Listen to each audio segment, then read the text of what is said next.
പൊതുവിതരണ മേഖലയ്ക്ക് അധിക തുക അനുവദിച്ചതായി മന്ത്രി കെ.എൻ. ബാലഗോപാൽ. പുത്തൂർ ചന്തമുക്കിൽ നവീകരിച്ച കൺസ്യൂമർ ഫെഡിന്റെ ത്രിവേണി സൂപ്പർ മാർക്കറ്റ് ഉദ്ഘാടനം ചെയ്യുകയായിരുന്നു മന്ത്രി.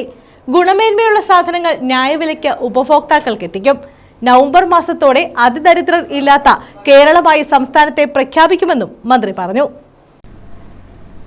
വിഷു ഈസ്റ്റർ വിപണിയുടെ ഭാഗമായി ഏപ്രിൽ 12 മുതൽ 21 വരെ എല്ലാ ത്രിവേണി സൂപ്പർ മാർക്കറ്റുകളിലും 13-ന് ഭക്ഷ്യവസ്തുക്കൾ സബ്സിഡി നിരക്കിൽ ലഭിക്കുമെന്നും മന്ത്രി കെ.എൻ. ബാലഗോപാൽ അറിയിച്ചു.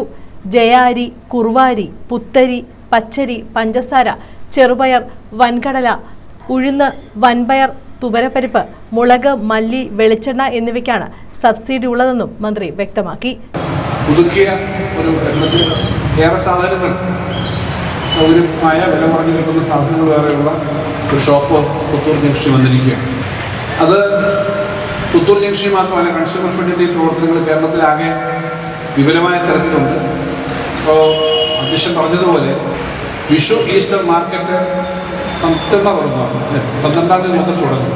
അടുത്ത ദിവസം വകുപ്പ് മന്ത്രിയുടെ ശ്രീ എൻ വാസവനാണ് ഉദ്ഘാടനം ചെയ്യുന്നതിന് മാർക്കറ്റ് തിരുവനന്തപുരത്ത് ഉദ്ഘാടനം ചെയ്യുമെന്നുള്ള വാർത്തയിൽ വന്നിട്ടുണ്ട്.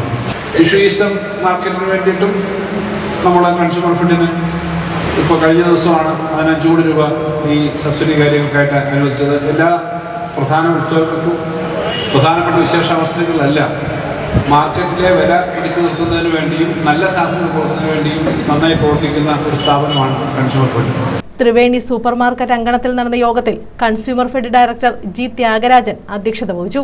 കുളക്കട ഗ്രാമപഞ്ചായത്ത് പ്രസിഡന്റ് സജി കടുക്കാല ആദ്യ വിൽപ്പന നിർവഹിച്ചു.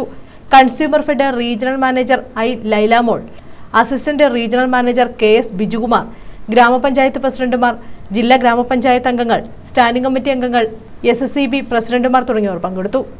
News bureau, Kottarakkara.